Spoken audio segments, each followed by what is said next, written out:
So I am back with another update on Diana Gabaldon's Go Tell the Bees that I'm gone. And I read chapters 9 to about 14. Um, so I'm enjoying it so far very much. Um, and it's still like we're on Fraser's Ridge and we're rebuilding, um, or we're building a new house for Claire and Jamie. Um, and I think it's pretty much almost done, the house. Um, but we have this moment with Mandy, who's Roger and Brianna's daughter, um, and I love the scene with her trying to tell them the story of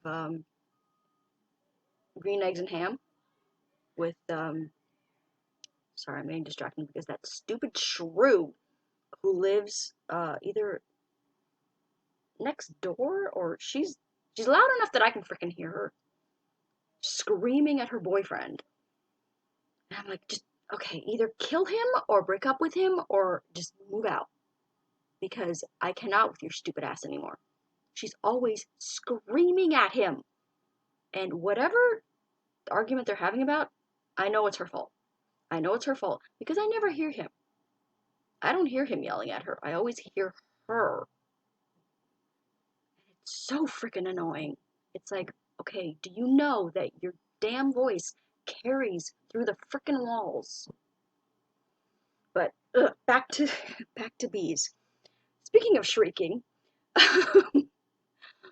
we had Mandy trying to tell them all the story of Dr. Seuss's Green Eggs and Ham, and Germaine was giving her a hard time about it, teasing her about it, and she loses her shit.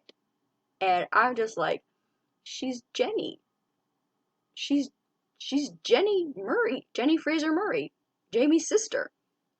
She totally gives me Jenny vibes, and I can totally picture her. Picture Jenny as this little girl being this temperamental. Knowing how Jenny is as an adult, I yeah, she's got the yeah, she's definitely Jenny, and I enjoyed that scene so very much. Um, we had Roger, Bree, and Bree telling Jamie and Claire sort of like what it was like when they were coming through the stones and how they almost didn't make it, but that kind of Mandy and by association Jamie kind of saved them because um, Mandy sort of the way that the time travel kind of works in Diana's world is that you fixate on a certain um, point and they were like thinking of home and like Fraser's Ridge and like that, but it was like it was a hard journey. And then Mandy remembered this story, I think, that Jamie told, and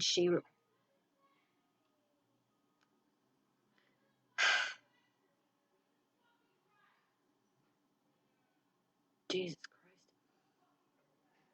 Jesus H. Roosevelt Christ. um, and Mandy remembered the story, and it sort of helped guide them. So that was like a really touching story. Um, and what I did not like is the discovery that apparently, and this was like when we were in Williams, um, scene where he's talking to a guy named John Cinnamon, which the name sounds familiar, so I'm sure that we've heard of him in like other books, unless I'm mistaken. But he was talking to John Cinnamon, and apparently John Cinnamon tells him that Lord John Grey is his father. I I don't like it. I I don't like that Lord John Grey has a son, has a biological son. And maybe it's wrong, but I feel the same way that William feels. Because throughout this whole series, you've had this. John has been like so like utterly devoted to William and has been like such a wonderful father to him, the only father that William has known. And with the like discovery, William's discovery that Jamie is his actual father, I think to have him now learn that he's not, that somebody else is John's biological son, I I get like William's feeling afraid that he is going to be replaced in John's heart. And like normally I would say like, oh, like he could love John could love like the both of them. But coming on the heels of just learning that Jamie is his father and I knowing that William does not have any blood tie to John, I do feel like I'm sure that like John was like try and assure William that like no, I'll love you both, the same or whatever, but it's not the same. And like I can just see like the relationship kind of changing in a way that yeah, like it has changed with William knowing that Jamie is his father and not the Earl of what's his face. But and it's like William already knew that he didn't have like a blood tie to John, I think. 'Cause I think he knew that William what's his face or the Earl of what's his face was his actual father that died. Yeah, I'm pretty sure he knew that, right? But I think to know that John has this biological son, I don't like that Diana did that. I really don't like it. It was unnecessary. Um, yes, I don't like that. What I did like was um, Brianna and Roger. They brought books for Claire and Jamie. And what book did Brianna bring for Jamie? She brought him Lord of the Rings. Now, granted, I love the movies. I could not get into the books. I found them too dry, too dense, too just no. But I loved the movies. So I think it's just so wonderful that she brought the these books for Jamie, and she brought Claire maybe some kind of like medical medical text book of something, and she also brought a book that Frank wrote, something about the Scots role in like the Revolutionary War or something, and Jamie kind of had a reaction to that, but he's not trying like not to show like, oh, you brought a book from Frank, who I hated, but he was your mother's first husband. But oh, that's cool. That's cool. That's totally cool. And then Brianna's like, um, you can read it if you want to. Just saying. I brought it for mom, but I brought it for mama, but you can read it too if you want to. um, but yeah, I wanted to. Oh, where is it? His reaction to the Lord of the Rings one I found was funny. Yeah, Frodo Baggins, he read aloud and looked up, baffled. A Welshman? Not exactly. Brianna thought the tale might speak to you, Roger said, his smile deepening as he looked at her. I think she's right. Oh, yeah.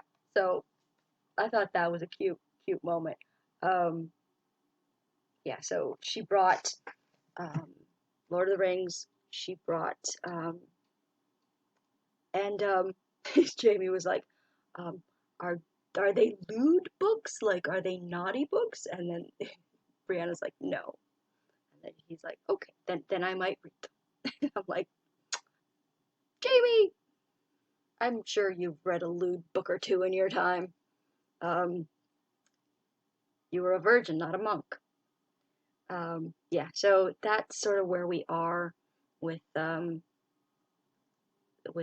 bees so far. I'm really enjoying it. I love the sort of calm, daily life, kind of just getting to know each other kind of thing. Nothing too crazy is happening right now. We've had enough crazy in this series for a while. I don't mind. I don't mind a sort of calming down book. That's why, besides Outlander, The Fiery Cross is my second favorite of the Outlander series. So that's where we are. And yes, I'm just going to keep reading, and I'll be here with my next update for you guys. Bye! Hello! So I am back here to you. I'm back with another update for Diana Gabaldon's Go Tell the Bees That I Am Gone. This is Outlander Book 9, and just a little sort of update for chapters 15 to 20. So we have our lovely people like still on the ridge, and I think it's Mrs. Cunningham that came to visit, and she finds Mandy, our darling little Mandy, on the porch, and is wants to speak with Jamie, but Mandy is sort of like in her own, is busy playing with her doll, and Ms. Cunningham kind of has no time for her, and is kind of like talks to her the way that like a lot of parents talked to their children in the 1700s. And Mandy doesn't really do well with that, so she threatens to flush her down the toilet. Mrs. Cunningham, of course, does not know what this means because she does not there is no such thing as plumbing and flushing of toilets in the 1700s. So she, is just basically like really rude to Mandy, and Mandy doesn't do well with that and sort of starts talking back to her, at which point Mrs. Cunningham slaps Mandy. Now, as you can imagine, Mandy doesn't handle that very well, because Mandy is pretty much me. She is. I love that little girl so much. I love her so very much, and very happy that in the I have stuff on here that I think is gonna fall. Yep, there it goes.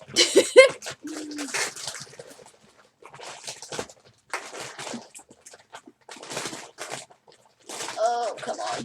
Yeah, there was that. And there was that. Dang it. Yep, there goes it. Because before I did this video, I did a grocery haul, and I haven't put stuff away yet. I just started doing this little vlog update. In the little teaser trailer for season 7 of Outlander, we see a little peek of Brianna giving birth to another child, which we know is going to be Mandy, and I'm so happy. So yeah, and Jamie comes rushing out and basically tells the woman to get the hell off his porch, and if is just letting her know in no uncertain terms that what she did was not okay, and Miss Cunningham insists that they're all going to hell.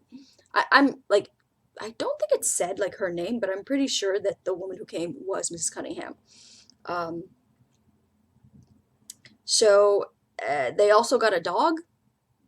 This dog just showed up out of like nowhere, and I think they named him Blue. Um, and I think he either was around where Jamie, uh, I think, buried one of the guys that he killed that raped Claire. So I'm not sure if it was that guy's dog or was just sort of around. But this dog just sort of shows up out of nowhere, and they've kind of adopted this dog now and called him Blue. Her, I think it was. I can't remember if it was a boy dog or a girl dog, but they have a dog. Um, and Jamie has started reading Frank's book, and I love scenes where Jamie and Claire talk about Frank. I really do. Um, and Jamie's just sort of like reading the book. It's about the Scotsman in the Highlands, and it was a research book that Frank wrote. And Jamie says that he's convinced the bastard is talking to him personally. And I just love Jamie's jealousy about Frank. It entertains me so. Um, so that's sort of what has happened in that I can recall right now, in the past couple of chapters. So I'm just sort of loving the calm, sort of everyday, just character stuff that is happening. It makes me happy. And like, I know that like stuff's coming down the pipe. But so I'm just gonna enjoy this book and the calm everyday daily life with the Frasers stuff that we get, because we don't get it very often. That's why I know that there are people who did not like the Fiery Cross. Next to Outlander, the Fiery Cross is my favorite book in the series. And that's just sort of why. Because Outlander, we have them meeting and falling in love and like all the horrific stuff that happens later in that book, and then in like subsequent books, and then we have like that. Then we have the Fiery Cross, which is sort of a calm moment in the series. And I lapped it up. I just adored it. I adored the calm. And this one is sort of, we're like 20 chapters in, but really it's like not, you know, not that big into like, we still have, you know, like we read this, we still have this. So I'll enjoy the calm for sort of as long as it lasts. So that's going to be it for this update. And I look forward to continuing.